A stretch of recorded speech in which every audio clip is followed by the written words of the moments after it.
esta conferencia. Esta conferencia es en vías de sanar la herida de traición.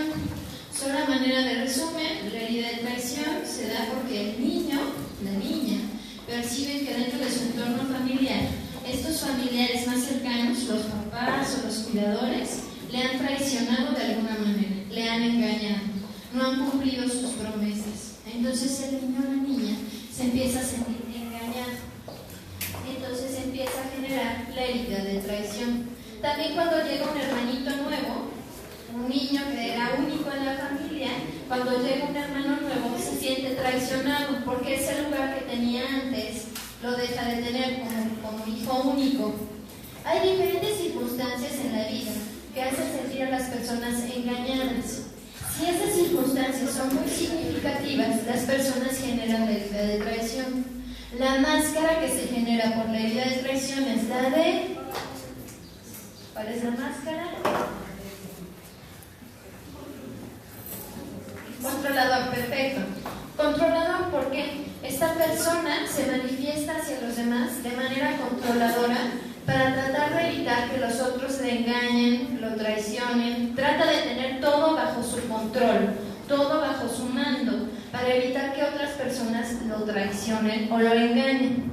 Entonces vamos a ver en esta conferencia cómo sanar esa herida de traición o cómo empezar a sanar la herida de traición. El paso 1. Para todas las heridas es atreverse a mirar la herida. El primer paso para sanar es mirarla. Es como si nos quitáramos esa venda de los ojos y empecemos a recopilar toda esa información de lo que hemos visto aquí, que nos checa en nuestra historia personal y darnos cuenta que hemos sido heridos.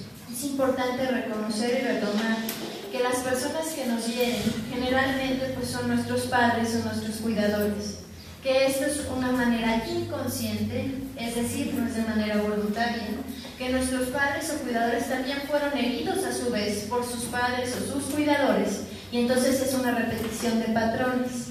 Toda esta información sirve para que tú te des cuenta y dejes de repetir el patrón. Entonces el primer paso es atreverse a mirar la herida. El segundo paso es salir de la negación. Muchas veces las personas cuando atravesamos momentos dolorosos, traumáticos en nuestra vida, nos aferramos a la negación.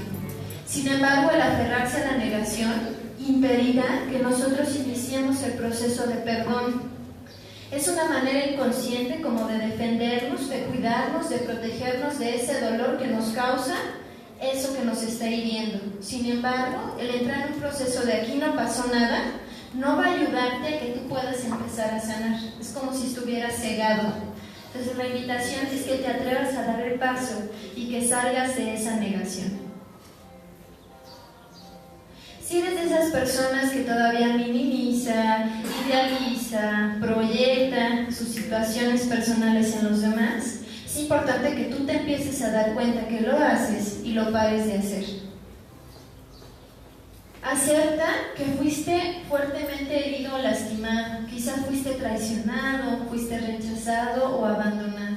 Eso tuvo consecuencias en tu vida, pero el primer hecho de aceptarlo va a permitir entonces que tú te hagas responsable, de ti, de sanar, porque una persona herida hiere. Si tú no te das cuenta de tu herida, entonces la manera en cómo tú te vas a relacionar con los demás es justo a través de esa herida y también vas a herir y también vas a lastimar. Entonces, hazte responsable de lo tuyo y también de la manera en cómo te estás relacionando con los que más quieres. Tus padres, recuerda que también fueron heridos. Sus niños interiores están heridos también. Vamos a hacer un ejercicio. Necesito 6 personas que pasen allá a la parte de atrás, porque les van a indicar que deben de tomar un cojincito y 5 papelitos. 6 personas que pasen allá atrás, por favor. Como gusten, nomás que se nos junten 6. Listo. El que tiene el cojín pase conmigo, por favor. De hecho, no sé cómo se llama cojín o domi, no sé, porque nunca he estudiado karate o taekwondo, entonces no sé cómo se llama.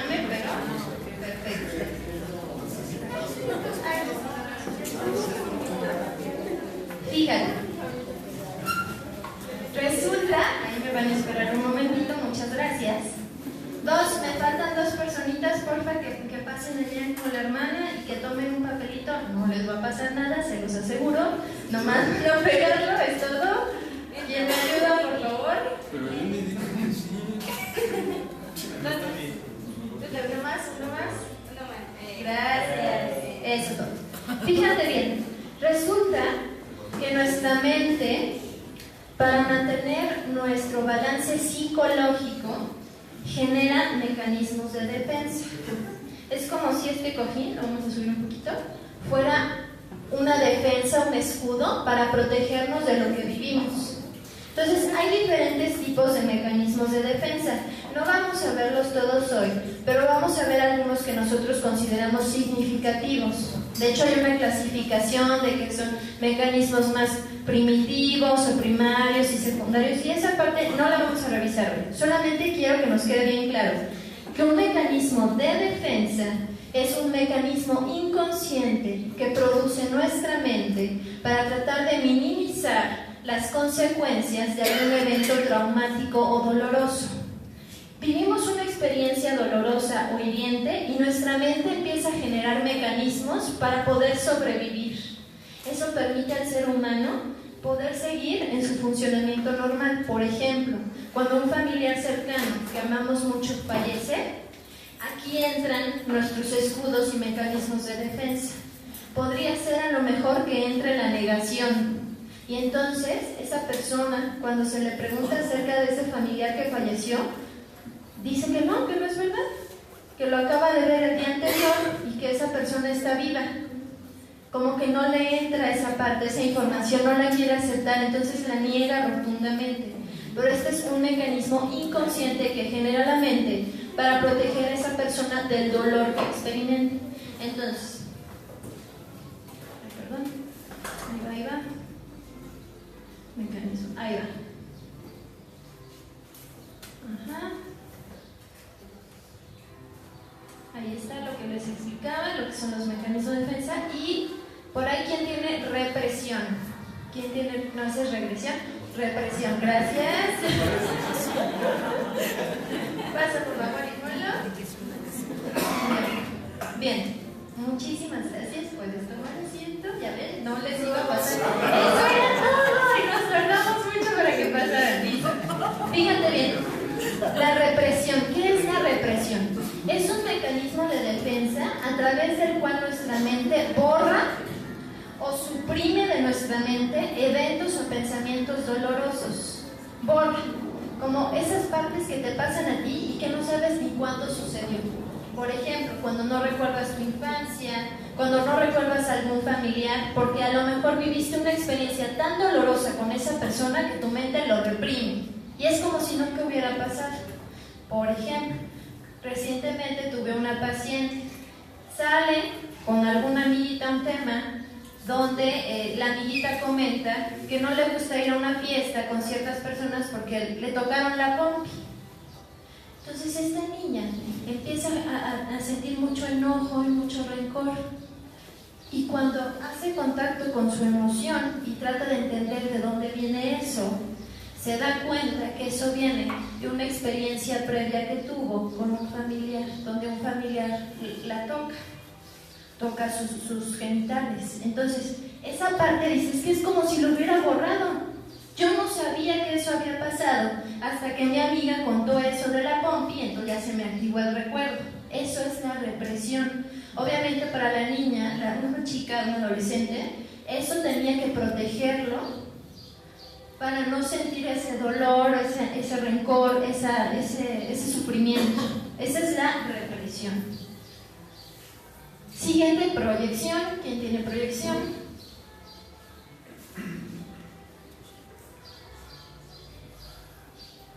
Excelente, gracias. Entonces, la proyección es un mecanismo de defensa a través del cual nosotros no aceptamos alguna situación que traemos con nosotros mismos y lo depositamos o lo proyectamos hacia otra persona. Esto típico de que te la pasas criticando a alguien es que ese es un egoísta y es un patán y es un no sé qué y no sé qué y no sé qué. ¿Y tú cómo has estado? ¿Y tú no te mordiste la lengua cuando estabas diciendo eso? ¿O esto típico del que lo que te choca te checa? Eso es la proyección. Cuando depositas algo que no aceptas de ti mismo en los demás. Es otro mecanismo de defensa. ¿Está claro? ¿Sí? Siguiente mecanismo de defensa, la negación. ¿Quién trae negación por ahí? Muchas gracias. Muchas gracias. La negación es cuando el sujeto es un mecanismo de defensa a través del cual el sujeto trata aspectos evidentes de la vida como si no existieran. Una vez más, esa parte, cuando el familiar ha fallecido, como que no lo entiende. Aunque todo el mundo sabemos que esa persona ya no está, esa persona que utiliza ese mecanismo de defensa, que es inconsciente, o sea, no es de manera voluntaria, es como si de verdad no hubiera pasado. Ese evento lo niega rotundamente, no lo puede procesar. Y como no lo puede procesar, entonces su mente empieza a generar ese mecanismo de defensa. Cualquier evento traumático, no nada más la cuestión de la muerte de un familiar. Regresión, ahora sí. Pues ya lo tuvimos que hacer ahorita porque quién sabe dónde quedó el otro verde, pero ahí está. Ahí está, la regresión. ¿Qué es la regresión? Fíjate bien, esto es bien importante. Ante un evento estresante o traumático, una persona puede entrar a etapas anteriores de desarrollo o retomar etapas anteriores de desarrollo. En los niños lo podemos ver cuando llega un nuevo integrante a la familia, un hermanito nuevo. Entonces el niño mayor empieza a chuparse el dedo o empieza a orinarse en la cama y ya no lo hacía, ya controlaba esfínteres, o empieza a hablar como si fuera un niño más chiquito. En adultos podemos hablar de un quiebre psicótico. Un quiebre psicótico es cuando hay una situación demasiado estresante y entonces la persona entra en un estado regresivo. Personas que a lo mejor se enconchan, que adoptan una posición fetal o de pronto están como desconectados de la realidad. Eso psicológicamente ayuda para hacer un ajuste. Puede ser una cuestión momentánea y después regresar otra vez a la realidad, pero tu mente utiliza ese mecanismo de defensa para que puedas funcionar normalmente. Es como un desahogo, como algo que se activa ahí para ayudarte a seguir sobreviviendo. Y el último que tenemos aquí para explicar a ustedes y que nos sale es la racionalización. La racionalización es cuando se sustituye una razón que aparentemente no es aceptable para esa persona por otra. Es decir, un chico que está en un momento de exámenes, en un periodo de exámenes, pues tiene que estudiar, ¿no? Pero él se siente muy estresado y muy agobiado. Entonces, como se siente estresado y agobiado, dice, pues tengo que relajar. Y entonces esa tarde, previa al examen de matemáticas, en lugar de ponerse a estudiar, se va al cine. Y cuando le preguntan, oye, ¿pero qué no tenías que estudiar? Sí, pero es que necesitaba relajarme, era lo que yo quería, mi cuerpo me lo pedía. Entonces sustituye una razón, el tema de relajarse lo antepone al tema de estudiar, ¿no? Cuando a lo mejor estudiando, pues ya se podía relajar, porque ya se sentía más seguro de que iba a poder contestar el examen. Entonces, estos son ejemplos de mecanismos de defensa. Utilizamos gráficamente, muy bien, muchas gracias, este escudo, y tu mente los utiliza para sobrevivir ante algún momento complicado. Muchas gracias.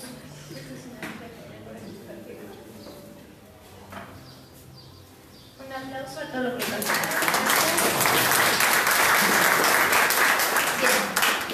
Entonces, fíjate, la función de los mecanismos de defensa es justamente mantener un balance psicológico, es lo que te permite seguir viviendo. Como la mente es tan sabia que empieza a activar cosas para sobrevivir, porque lo que estás viviendo es demasiado traumático. Entonces algo tiene que generar tu mente para que puedas seguir funcionando.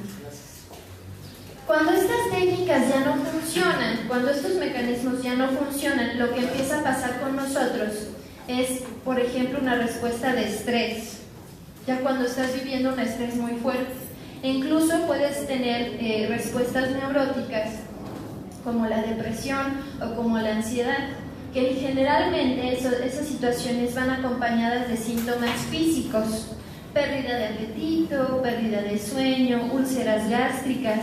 Es muy importante que cuando tú estés viviendo una situación estresante también puedas acudir, además del médico, que acudas al psicólogo. para ver cómo estás manejando esa situación. Quizás los recursos que tú tienes no son suficientes para anteponerse y para seguir adelante ante esa situación estresante, y entonces tu cuerpo lo empieza a manifestar de alguna manera. Y si aún así eso no es suficiente, entonces el cuerpo empieza a darse una situación de conductas aún más graves, de mecanismos aún más graves como el suicidio o como trastornos delirantes. Estas situaciones ya son propias de trastornos de personalidad, de esquizofrenia, de delirios. Eso ya son condiciones mucho más graves. El tercer paso para sanar es aceptar la herida. Tú tienes que reconocer que en tu vida pasaron eventos y situaciones que te hirieron y que te lastimaron, y que esas situaciones fueron por personas que alguna vez amaste o te han amado. Entonces tienes que hacer conciencia y de verdad decir, ok, sí pasó, sí lo viví. Con todo esto que hemos estado viendo en las conferencias me doy cuenta que esto que están mencionando tiene que ver con mi historia de vida. Entonces es el momento para empezarse a ser responsable de ti y de los demás, de las personas más cercanas. Tienes que asumir que sí pasó, no puedes dejar las cosas como que no pasó nada. Ok, hay que nosotros aprender a reconocer nuestras emociones. De alguna manera, las emociones son monitores que se activan en nosotros a nivel sensaciones para darnos un indicador de que algo está sucediendo. Todas las emociones tienen funciones. Lo importante aquí es como si las sacaras de tu cuerpo, como si las miraras a los ojos y te dieras cuenta que lo que te hirió realmente tiene repercusiones en tu vida, que realmente sí pasó algo que te afectó en la vida.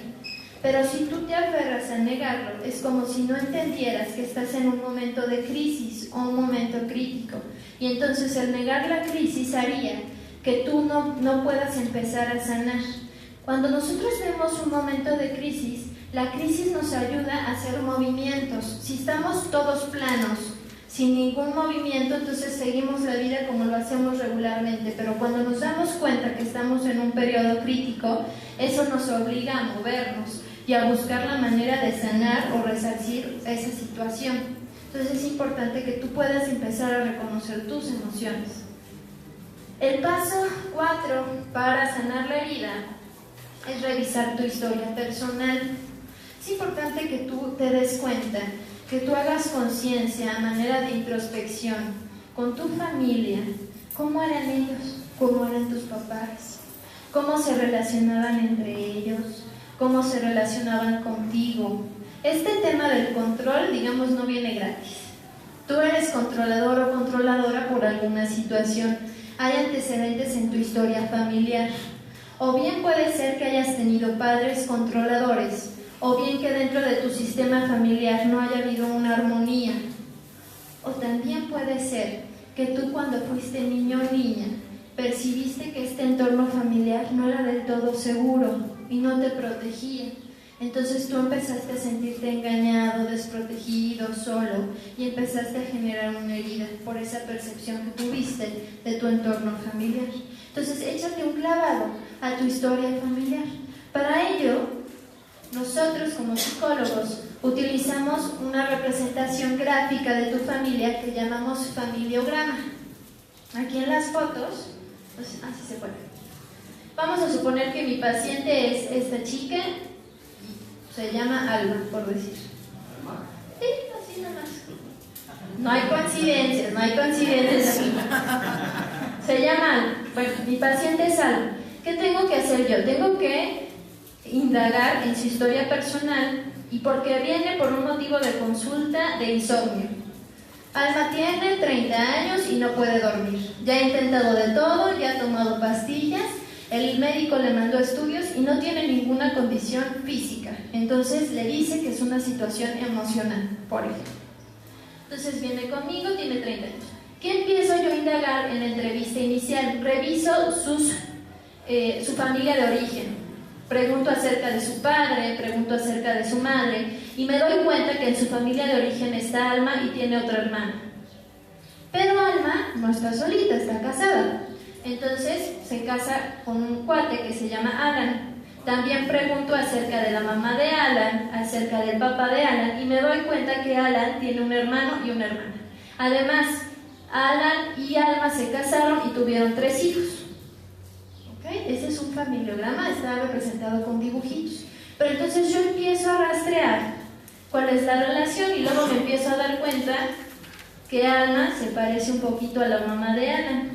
Así como dice el psicoanálisis, ¿verdad? Que buscamos. Acuérdense que esto tiene que ver con el complejo de Edipo. ¿Sí se acuerdan de esa parte? ¿Sí lo vieron? Tiene que ver con el complejo de Edipo, donde el niño empieza a idealizar al padre del sexo opuesto. También ahí puede sentir como que hubo una traición. Si por algún motivo el padre del sexo opuesto no cumple las expectativas del niño, el niño siente que está siendo engañado por su papá, entonces puede empezar a generar la herida de traición. Si es un niño, la traición la siente de la mamá. Si es una niña, la traición la siente del papá. ¿De acuerdo? Pues vamos a seguir con el... ¿Qué rastreamos nosotros en el familiograma? Rastreamos el nombre, la edad, la profesión que tiene cada uno de los miembros de la familia, pero también revisamos las enfermedades, las adicciones, también revisamos la parte de si hubo divorcios, abandonos, abortos, todo lo que hubo en tu familia, nosotros lo revisamos para poder generar un diagnóstico.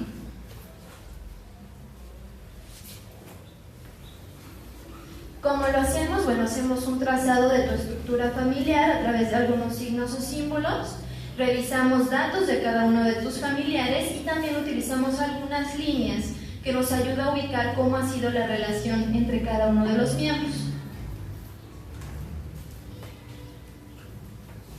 Tenemos ahí un ejemplo, en este caso el paciente que va por motivo de consulta es Miguel. Miguel está casado con Ana. La familia de origen de Miguel es José y Pilar. José y Pilar tuvieron 4 hijos, de los cuales María falleció, por eso ponemos esta línea aquí, y luego tuvo 2 cuates. Esta familia de José. Aquí Ana, su familia de origen están sus papás. Papá está representado por un rectángulo y mamá por un círculo, pero también falleció un hermano. Entonces aquí sacamos ahora la familia de Miguel y Ana y tuvieron en total 5 hijos, de los cuales hubo 2 abortos. Y estos hijos aparentemente son adoptados. Son líneas que utilizamos nosotros para entender cuál es tu familia de origen. Entonces nosotros en nuestra entrevista inicial vamos haciendo esta representación. Nosotros queremos en el taller también utilizar esta técnica de familiogramas para que tú te vayas dando cuenta cómo fueron las relaciones con tus familiares y que de ahí vayas cayendo en cuenta de qué tiene que ver eso contigo o por qué hoy eres como eres. Todo eso tiene una historia y tiene un porqué. Entonces, atrévete a darte un clavado a tu historia personal y revisa. Otra vez el familiograma, y bueno, aquí están las líneas, ¿no? Cuando decimos que es un vínculo cercano, utilizamos una línea normal. Un vínculo demasiado fuerte, utilizamos 3 líneas. Un vínculo superficial, utilizamos una línea punteada. Cuando hay conflictos, utilizamos piquitos. Cuando hay una separación o divorcio lo indicamos con algunas líneas y también cuando hay buena comunicación. Bueno, entiende también esta parte de que tus padres hicieron lo que pudieron. Realmente esto no tiene caso generar un rencor o un resentimiento. No queremos que ustedes generen un rencor o resentimiento por lo que vivieron, sino al contrario, que tú te des cuenta y que puedas entonces romper esa cadena que se ha venido dando en tu familia. Entonces ellos hicieron lo que pudieron con las heridas que también tuvieron. Tienes que darte cuenta que también fuiste traicionado y que eso resultó muy doloroso y tiene situaciones perjudiciales o consecuencias perjudiciales en tu vida. Pero una vez más, la invitación es que te empieces a ser responsable. Esa es la palabra clave, responsabilidad. Al repasar los años te vas a dar cuenta que la forma en como tú eres tiene que ver con tu historia de vida. Lo que tú viviste y los antecedentes de tu familia hacen lo que eres hoy. Aquí tenemos una imagen, dice, el ejemplo tiene más fuerza que las reglas. Lo que tú hagas con tus hijos, eso generalmente lo van a reproducir. Tu hijo, tu espejo, es un libro no me acuerdo de la autora, pero se llama Tu hijo, tu espejo. El paso 5 es reconocer que tú también has traicionado. Así como a ti te traicionaron, tú también lo has hecho, y muchas veces has dejado de lado a personas que valen la pena en tu vida, o has rechazado a gente que vale la pena en tu vida por haber tenido esta herida de traición, pero ya es tu responsabilidad cuando eso lo estás aplicando hacia los demás. Entonces aprende y acepta que tú también has traicionado. El siguiente paso es que empieces a ser honesto contigo mismo. Las personas con la herida de traición, además de ser controladoras y por tratar de tener todo bajo sus manos, todo bajo su mando, tienden a mentir con facilidad. Estas personas no perdonan la traición de los demás, no perdonan cuando alguien les está mintiendo, pero ellos no se dan cuenta que mienten con mucha facilidad. Entonces, el paso 6 para sanar esta herida es que tú seas honesto contigo mismo y con las personas que te rodean, que dejes de prometer algo que no vas a cumplir. Y la peor traición que puedes tener es la traición que te haces a ti mismo, cuando dices que vas a comprometerte a hacer algo y no lo haces. Entonces empieza a ser honesto con tus necesidades y con las de los demás. El siguiente paso es ser flexible. Recordemos que esta persona con herida de traición, al ser controlador, suele ser muy rígido, suele tener las cosas muy planeadas. Es una persona que tiende a vivir en el futuro. El presente no está como muy claro en su vida, porque esta persona quiere constantemente prevenir lo que viene. Entonces, al estar situado en el futuro y tratar de planear todo, se vuelve una persona muy rígida, que todo lo tiene muy estructurado. Por eso la invitación en este paso 7 es que te vuelvas flexible, que entiendas cómo son las personas, cómo son las situaciones, que aprendas a aceptar las cosas como vienen y como son. El tratarse de abocar a un tema de perfección sería algo imposible, porque realmente la perfección no existe. Además de que los planes muy rígidos difícilmente se llegan a finalizar. Muy difícilmente algo que hayas planeado excelentemente bien se da como lo planeaste. Hay muchas variables que intervienen. El paso 8 es escucha más y habla menos. Estas personas controladoras tienden a manejar grupos. Tienen facilidad para manejar grupos y agilidad para manejar grupos, pero muchas veces tratan de imponer sus puntos de vista.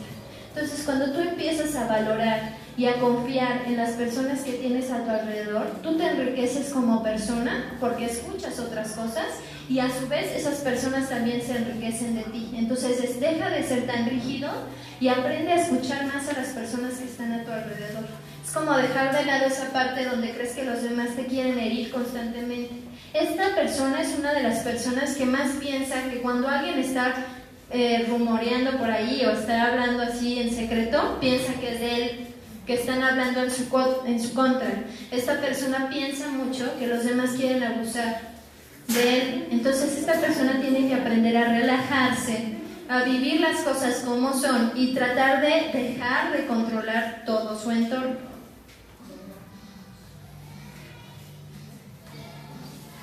El siguiente paso es cuidarse emocionalmente.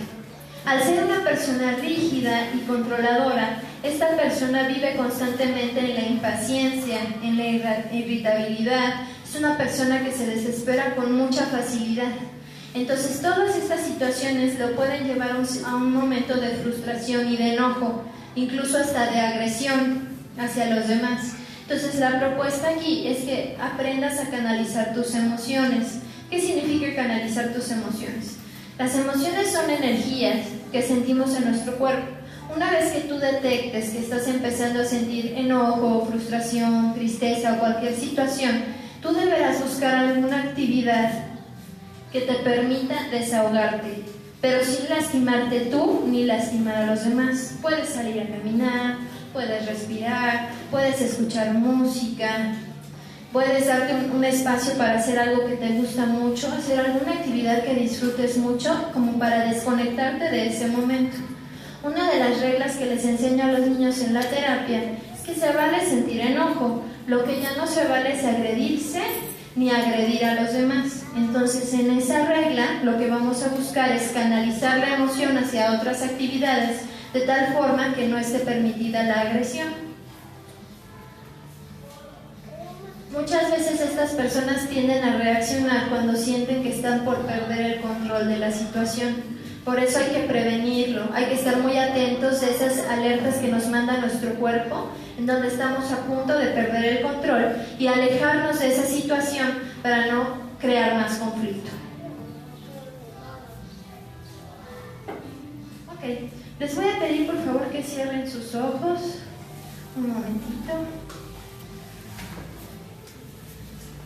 Que pongan su mano derecha o izquierda, como ustedes prefieran, en su diafragma. Es un poquito abajo de las costillas, o por donde están las costillitas. Cierren sus ojos. No pasa nada, estamos en un ambiente seguro, tranquilo.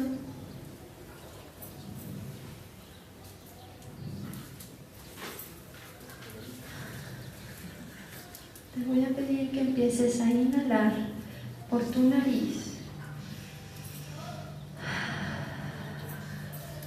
y exhales con tu nariz, con tu boca, sin soplar. No contengas la respiración, hazlo dinámico. Inhala por tu nariz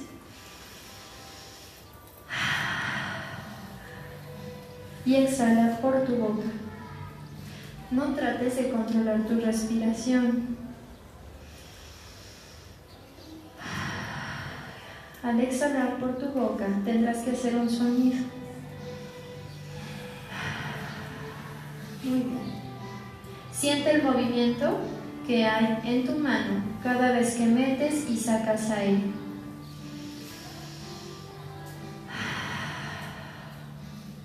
Como si fuera un globo que se inflara y se desinflara. Abre tu boca cuando exhales.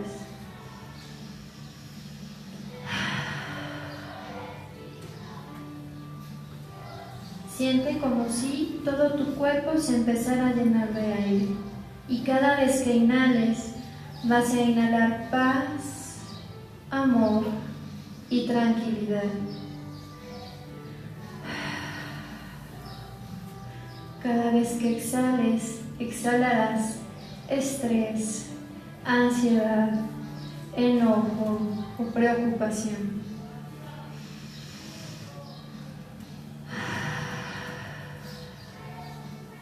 Inhala amor, paz y tranquilidad. Exhala estrés, enojo, preocupación.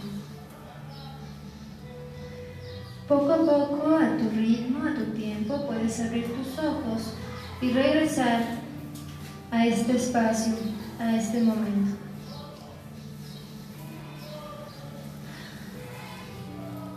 Puedes usar la respiración cuando haya momentos en tu vida de ansiedad.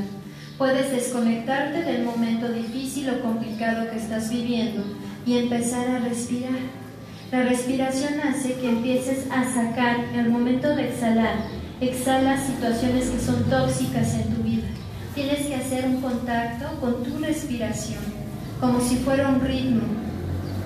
Siente y hazte consciente cada vez que inhalas, metiendo aire a tu cuerpo, y cada vez que exhalas, sacando todo eso que no quieres. Esa es una vía para canalizar tus emociones. Es sano darse los 5 minutos, eso de 5 minutos Milky Way, pues sí, es una cuestión de publicidad, pero sí.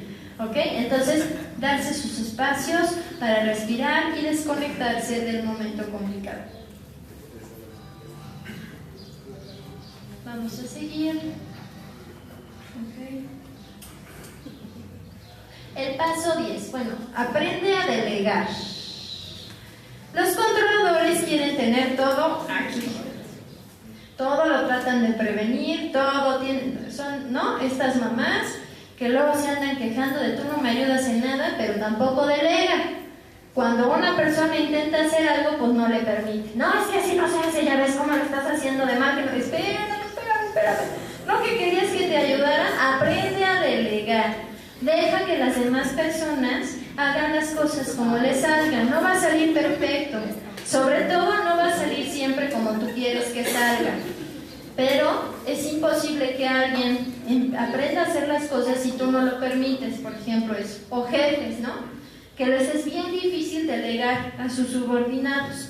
No confían. Estas personas controladoras tienen mucho el tema de la desconfianza. Piensan que los demás los van a engañar o traicionar y por eso tratan de manera compensatoria de tener el control. Entonces son estas personas que como que te dejan hacer algo, pero ahí están supervisando todo el tiempo. O te están monitoreando o te están diciendo y dirigiendo cómo debes hacer. Entonces aprende a delegar, a dejar que los demás hagan las cosas por sí mismos. Eso, si te fijas, ayudará a que crezca la otra persona y también te va a ayudar a que tú te liberes de tanto estrés o de situaciones que tienes que hacer. El paso 11. Estas personas muchas veces buscan hacer las cosas tan bien para obtener el reconocimiento de los demás. Porque creen que si obtienen el reconocimiento de los demás por lo bien que hacen las cosas, estarán salvaguardando su impresión de ser una persona muy digna, muy trabajadora. Es como si estuvieran salvaguardando su reputación. Entonces, aquí es importante.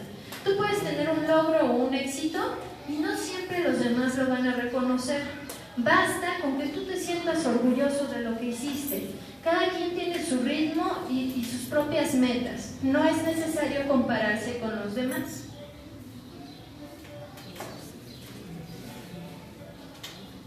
El paso 12 para sanar esta herida es desarrollar tus virtudes. Esta persona ha desarrollado muchas virtudes porque se le da de manera ágil el trabajar con grupos y con otras personas. Entonces puede desarrollar esa creatividad, ese dinamismo, ese trabajo y esa facilidad que tiene para estar con los demás, pero sin imponer su punto de vista. La semana pasada ella me llegaba y me hacía la pregunta que cuál es la diferencia entre educar y controlar, ¿no? De dirigir a los niños y de ponerles reglas y toda esta parte. Por supuesto, un niño necesita reglas y estructura. Sin embargo, tú te vuelves controlador cuando tus puntos de vista los tratas de imponer hacia la otra persona, y en esa imposición es como si aplastaras al otro y no lo dejaras ser, no dejaras que surgiera su esencia. Es decir, si a tu hijo o a tu hija le gusta pintar, a lo mejor tú vas a poner la regla de dónde puede pintar, pero no vas a opacar esa situación porque en lugar de pintar a ti te gustaría que danzara. Eso ya sería imponer. Tú permites a la otra persona florecer y ser quien es, ¿no? Das una regla y una estructura sin impedir que esa persona sea como es. Eso ya sería imponer. Entonces desarrolla tus virtudes. Tienes muchas virtudes al tener esta herida y al haber generado la máscara de controlador, nada más que encáusalas y manéjalas de manera positiva.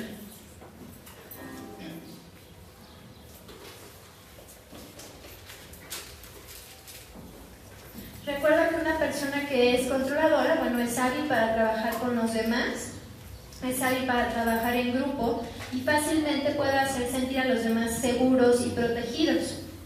Tiene muchos talentos, es sociable y tiene buen sentido del humor. Esta persona es capaz de hablar en público y además de recibir y valorar el talento de las personas que están a su alrededor.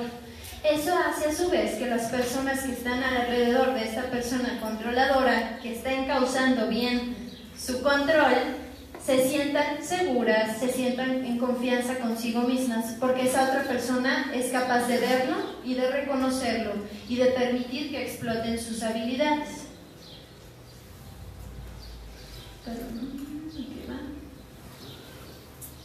Ok. Sabe rápidamente cómo se sienten los demás. En este tema de la mirada es una persona muy ágil. Evalúa todo su entorno de manera rápida y puede ubicar cómo se sienten los otros. Incluso puede romper momentos de drama o de tensión haciendo reír a los demás. Es capaz de repasar rápidamente una situación que se está dando y hacer más de una cosa a la vez. Es muy rápido y es muy ágil para hacer las cosas. Toma decisiones sin vacilar, encuentra rápidamente lo que necesita y se rodea de personas que saben actuar fácilmente. Es capaz de lograr grandes hazañas en diversos campos. Esa es la parte positiva, o sea, no te sientas tan mal si has desarrollado esa parte de la máscara del controlador. Nada más que el tema aquí y la invitación es que lo encauces, que lo lleves hacia algo que te haga sentir bien contigo mismo y con los demás. Estas personas tienden a ser líderes, pero una cosa es ser un líder democrático y otra cosa es ser un líder autoritario, donde no permites que el otro se desarrolle.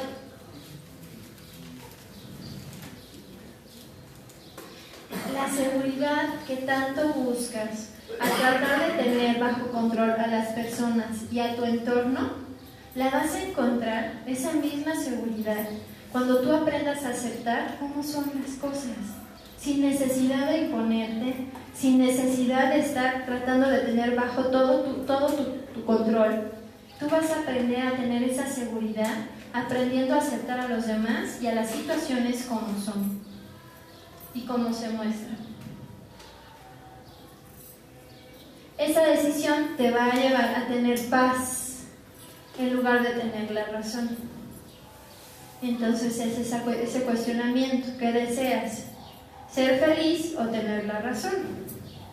No siempre vamos a tener la razón y a veces nos podemos entrar en luchas que nunca vamos a ganar por tratar de tener la razón. Entonces ahí tienes que evaluar qué es lo que vale más la pena, tener la razón o ser feliz o tener paz. Tú no eres responsable de que te hayan traicionado, pero hoy sí eres responsable de traicionar a los demás y sobre todo de traicionarte a ti mismo. Que esa es la peor traición. El último paso para sanar es otorgar el perdón. Bueno, el perdón por definición etimológica se divide en dos esta palabra: per y donare. Per es una acción total y donare tiene que ver con el dar. Tú le das en toda su totalidad ese perdón a esa persona que te lastimó. Te liberas de esa situación tan dolorosa diciéndole: ok, acepto lo que pasó, sé que me heriste, pero hoy yo tomo la decisión de que lo que pasó no me va a seguir dañando la vida. Me voy a dar la media vuelta y a lo mejor si te perdono, puedes seguir estando presente en mi vida. La relación puede modificarse. Quizás no va a ser igual que antes. O igual, si te perdono, te otorgo mi perdón, pero decido alejarme y no volver a saber nada de ti, porque estar cerca de ti me daña demasiado. Entonces, el perdón es liberador. El perdón es para la propia persona que está dolida o herida. Se siente liberada, se siente suelta de esa situación, se deja de sentir atada con aquello que lo hirió o lo lastimó. Eso es el perdón. Entonces, perdonar es dejarlo libre al otro y empezar a descubrir que tú también eres libre y que tú también tienes derecho a ir en búsqueda del camino de la felicidad, de tu felicidad. Si tú te sientes en shock por todo lo que hemos visto, por todo lo que hemos estudiado, pues te felicito, porque el primer paso es darse cuenta que estás en un momento de crisis, de crítico. Entonces, si tú tomas en cuenta esta situación, tú ya puedes empezar a moverte para cambiar esas circunstancias, sobre todo dejar de repetir patrones. Puede ser que tú empieces a entrar en un momento de depresión y de negación, porque esto es como si fuera un duelo. Dejas de lado esta situación, es como una pérdida, dejas de ser lo que eres hasta ahora, que no es funcional y que te ha traído muchos problemas, para empezar a ser una persona nueva y diferente. Entonces puedes pasar por muchos procesos, depresión, negación, pero al final del día vas a entrar en un proceso de aceptación y de reacomodación de la manera en cómo tú te percibes a ti mismo y cómo percibes tu entorno. Entonces el entrar a un momento de shock te ayuda a que puedas hacer modificaciones importantes en tu vida.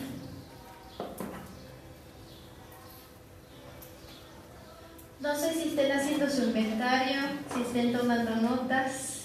Ya a estas alturas yo espero que sí lo estén haciendo porque ya hemos avanzado. En tu inventario tienes que recordar, poner cómo te hirieron, qué tipo de herida tienes tú. Recuerda que hemos visto rechazo, abandono, humillación, traición y la última es la de injusticia. Entonces tienes que ir revisando cuál ha sido tu herida.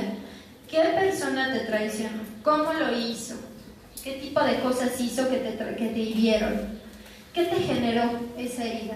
Rabia, miedo, enojo, sensación o deseo de vengarte de esa persona, de todo. ¿Y cómo te afecta esa situación el día de hoy? ¿Cómo te relacionas hoy a partir de eso que viviste? ¿Cómo afecta tus relaciones?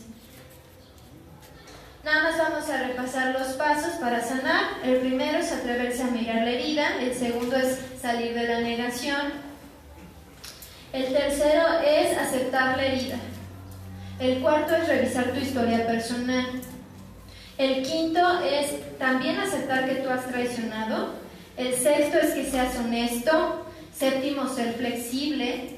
Octavo es escucha más y habla menos. Noveno es cuídate emocionalmente. Décimo, aprende a delegar. Onceavo es no seas el centro de atracción. 12 es desarrolla tus virtudes. Y 13, otorga el perdón. Son pasos para sanar. Vamos a ver un video.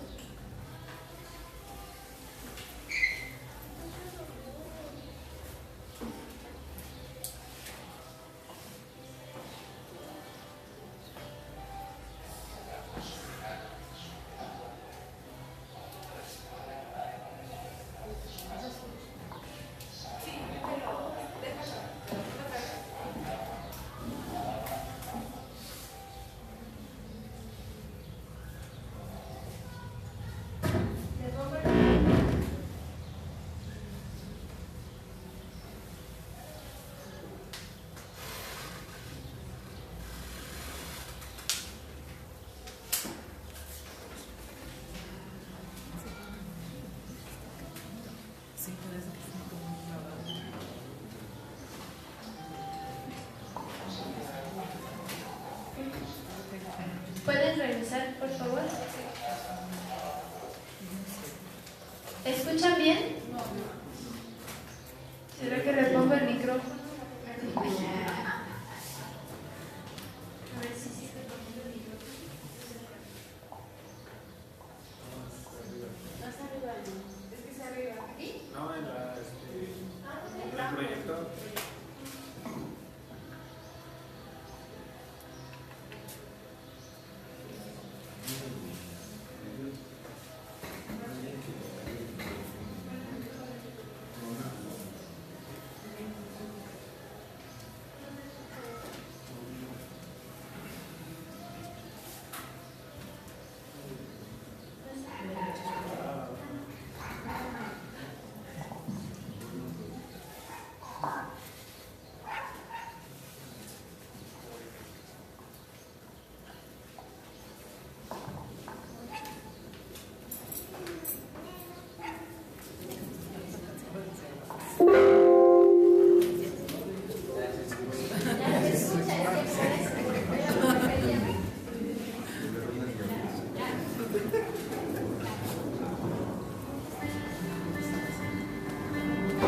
En un día caluroso de verano en el sur de la Florida, un niño decidió ir a nadar en la laguna detrás de su casa. Salió corriendo por la puerta trasera, se tiró en el agua y nadaba muy feliz. No se había dado cuenta que un cocodrilo se le acercaba. Su mamá desde la casa miraba por la ventana y vio con horror lo que sucedía. Enseguida corrió hacia su hijo gritándole lo más fuerte que podía. Oyéndole, el niño se alarmó y miró nadando hacia su mamá, pero fue demasiado tarde. Desde el muelle, la mamá agarró al niño por sus brazos, justo cuando el cocodrilo le agarraba sus piernitas. La mujer jalaba determinada con toda la fuerza de su corazón. El cocodrilo era más fuerte, pero la mamá era mucho más apasionada y su amor no la abandonaba. Un señor que escuchó los gritos se apresuró al lugar con una pistola y mató al cocodrilo. El niño sobrevivió, y aunque sus piernitas sufrieron bastante, aún pudo llegar a caminar. Cuando salió del trauma, un periodista le preguntó al niño si le quería enseñar las cicatrices de sus pies.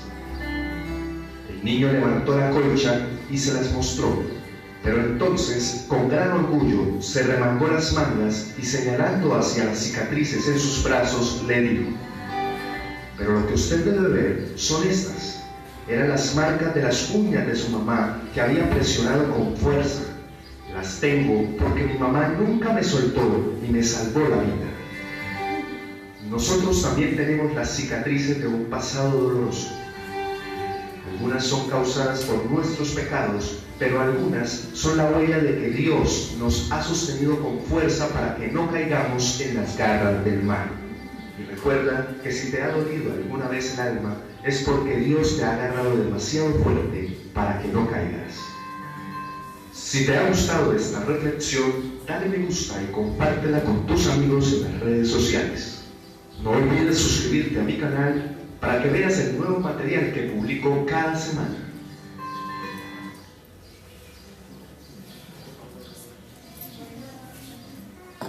Bueno, entonces nosotros podemos decidir cómo las situaciones que hemos vivido las tomamos.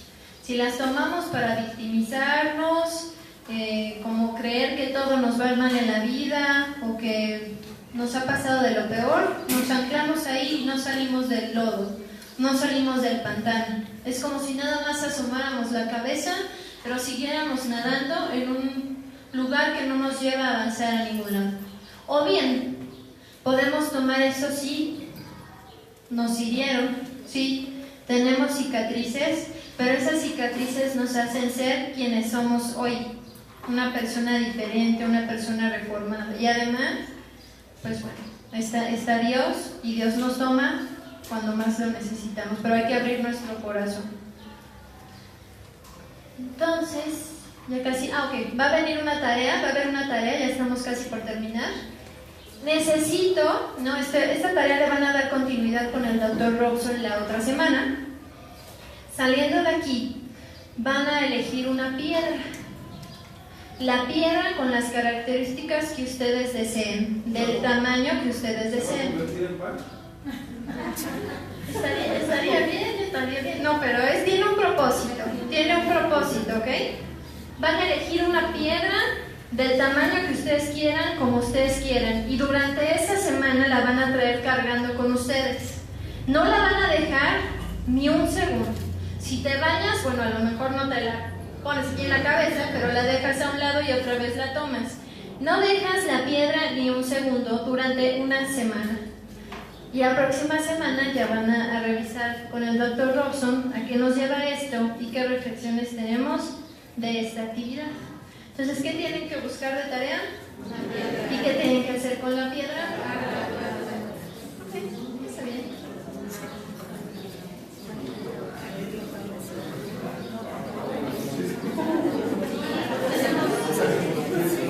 Ok, nada más. Ok, para terminar la conferencia, estas últimas reflexiones.